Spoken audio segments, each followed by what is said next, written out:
حضرت موسیٰ علیہ السلام کی گرم مزاجی مختلف واقعات سے معلوم ہوتی. قبطی وہ ایک مکہ مارا تھا تو وہ پانی مانگنے بھی نہیں رہا. اپنے بھائی کو جن کو انہوں نے خود درخواست کر کے نبی بنوایا ہے ان کی داڑھی پکڑ کے کھینچی تھی. تو حضرت کی گرم مزاجی معلوم ہے. دوسرا حدیث میں ایک لفظ آتا ہے سب کا سواد چھوٹا کا مضاعف ڈبل. اس کا ترجمہ لوگ صحیح نہیں کرتے. اس کا ترجمہ کرتے ہیں تھپڑ مارا. یہ ترجمہ صحیح نہیں. قرآن کریم میں سورہ ذاریات میں یہ لفظ آیا ہے کہ جب فرشتوں نے حضرت ابراہیم علیہ السلام کو بیٹے کی خوشخبری سنائی اور حضرت سارہ کھڑی کھڑی سن رہی تھی. فسکت وجہها وقالت عجوز عقیم. مسکت وجہها ہے اس کے معنی تھپڑ مارنے کے نہیں، ہاتھ مارنا. دیکھو بڑھیا بچہ جانے کی یہ اس کا نام سکت ہے. تھپڑ مارنا اس کا مفہوم الگ ہوتا ہے. تو حضرت موسیٰ علیہ السلام نے تھپڑ نہیں ماری تھی، ہاتھ لگا تھا. حضرت کا ہاتھ لگ گیا تھا فرشتے کا.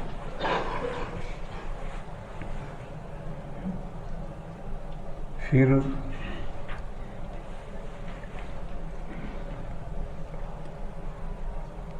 کوئی بھی مخلوق بھیس بدلتی ہے تو بدلے ہوئے بھیس کے احکام جاری ہوتے ہیں. جنات کو آپ قتل نہیں کر سکتے، لیکن وہ چوہا بن کر آئے یا سانپ بن کر آئے اور آپ مار ڈالیں تو مر جائے گا کہ وہ بھیس بدل کر آیا. تو اب اس کے احکام جاری ہوں گے، مر جائے گا. تو فرشتہ روحانی مخلوق ہے، وہ اپنے حال میں ہو تو کوئی آنکھ نہیں پھوڑ سکتا. لیکن جب فرشتہ انسانی شکل میں آئے تو انسانوں کے احوال اس پر جاری ہوں گے. ملائکہ کبھی بالکل انسانی شکل میں آتے ہیں، جیسے حدیث جبرائیل میں حضرت جبرائیل بالکل انسانی شکل میں آئے تھے. اور مختلف موقعوں پر فرشتے انسانی بھیس میں روپ میں شکل بن کر آتے ہیں، پھر بدلی ہوئی شکل کے احکام جاری ہوں گے. پھر اس کے بعد یہ بات یاد رکھو کہ حضرت موسیٰ علیہ السلام کا مقام بہت بڑا ہے اور ان کے سامنے پلان بہت بڑا ہے. وہ فرعون سے نجات پا کر میدان تیہ میں اللہ کا حکم آیا کہ بیت المقدس میں جو عمالقہ ہیں ان سے جہاد کرو اور ان کو وہاں سے بھگاؤ اور وہاں جا کے بسو. حضرت نے بنی اسرائیل سے کہا چلو بھائی.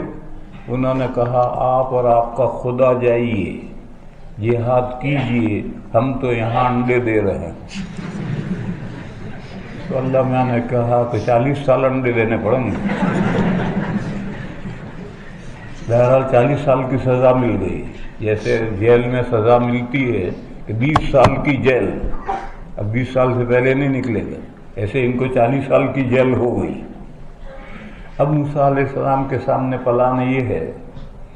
پھر اللہ نے تورات عنایت فرمائی جو قرآن کریم کے بعد تمام کتابوں میں اہم کتاب ہے. اب حضرت کے سامنے پلان یہ ہے کہ یہ 40 سال پورے ہوں گے تو پھر بنی اسرائیل کو لے کر جہاد کریں گے ہم اور بیت المقدس فتح کریں گے اور وہاں بنی اسرائیل کو بسائیں گے اور ان کو یوں ترقی دیں گے یوں ترقی دیں گے. لمبے چوڑے پلان ہیں. سامان 100 برس کا پل کی خبر نہیں. ابھی وہ 40 سال پورے نہیں ہوئے تھے کہ حضرت کی وفات کا وقت آ گیا، فرشتہ آ گیا اور انبیاء سے پہلے اجازت لیتے ہیں موت کا فرشتہ۔ موت کا فرشتہ ایک نہیں ہے، کروڑوں ہیں۔ ان کے جو سپرنٹینڈنٹ ہیں ان کا نام اسرائیل ہے۔ ان کے ماتحت معلوم نہیں کتنے فرشتے کام کرتے ہیں، وہ سب ملک الموت ہیں۔ موت کا فرشتہ، موت کا فرشتہ، موت کا فرشتہ۔ ایسا سمجھنا کہ ایک ہی فرشتہ سب کی روحیں قبض کرتا ہے، ایسا سمجھنا غلطی ہے۔ بہرحال جو بھی فرشتہ جان وصول کرنے کے لیے آئے گا وہ اجازت مانگے گا اور اجازت ملے گی تب جان وصول کرے گا، یہ روایت میں ہے۔ انہوں نے آ کر اجازت مانگی تو حضرت نے منہ سے انکار کرنے کے بجائے ہاتھ سے انکار کیا، مجھے نہیں مرنا۔ وہ ہاتھ ان کی آنکھ پر لگ گئے تو آنکھ پھٹ گئی۔ تھپڑ نہیں مارا تھا، عملی طور پہ انکار کیا، زبان سے انکار کرنے کے بجائے ہاتھ سے انکار کیا، مجھے نہیں ماننا۔ یوں وہ ہاتھ لگ گیا تھا اور اس سے آنکھ پھٹ گئی تھی، کیونکہ وہ انسان بن کر کے آئے تھے تو انسانوں کے احکام جاری ہوئے۔